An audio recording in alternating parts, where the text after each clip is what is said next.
Hindi mo na kailangan bumiyahe para malasahan ang authentic taste ng Middle Eastern biryani. Ngayon, pwede mo na itong lutuin sa sarili mong kusina. Complete set na po ito guys. May kasama na siyang 1 kilo ng basmati rice. Kumpleto na rin yung kanyang lahat ng mga spices na kailangan para makagawa ng authentic biryani sa bahay. Medyo marami lang ang ingredients at steps. Pero sulit na sulit ang bawat effort mo dahil sa authentic at napakasarap na lasa talaga. Unang step, pakuluan ang 2 kilos ng chicken sa loob ng 10 to 15 minutes guys. Lagyan ng isang chicken nor cubes at 2 teaspoon ng asin. Tapos tig-1 kutsara bawat kasamang spices, 2 dahon laurel at ground black pepper. And mag-add ng tubig yung lampas sa manok guys. After 15 minutes, pwede na itong hanguin kasi mamaya ipipreto pa natin itong manok. At ang sabaw, wag itapon dahil gagamitin po ito mamaya. So ayan guys, habang piniprito natin ang manok, ipiprito rin ang sibuyas hanggang sa maging golden brown. Sunod, igisa ang kamatis hanggang lumambot. Pagkatapos, iprito ang patatas at talong until golden brown, then set aside. Next step, maglagay ng kaunting mantika at igisa ang bawang. Kapag mabango na siya guys, ilagay ang kamatis at pritong manok. Idagdag ang 1 teaspoon ng biryani masala, 1 teaspoon ng turmeric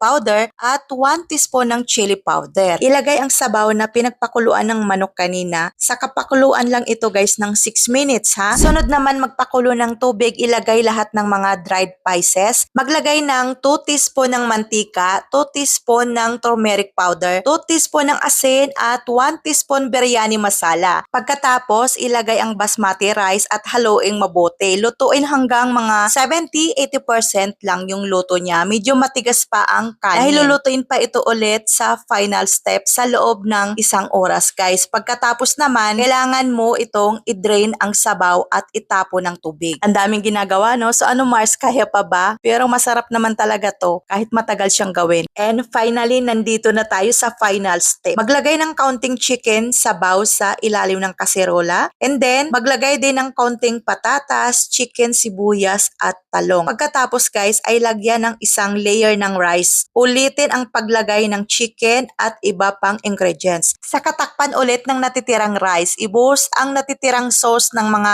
1.5 cup sa ibabaw. Takpan at lutuin sa pinakamahinang apoy guys ha, sa loob ng 1 oras para maluto ng husto at magsama-sama ang mga lahat ng lasa. At ito na ngayong pinakahinihintay natin. Ayan na guys ang ating chicken biryani. Perfect ang luto, sakto lang ang timpla at sobrang sarap. Since favorite namin ang biryani, nagpaluto ako sa sister ko na mas gamay ang pagluluto nito dahil Arabic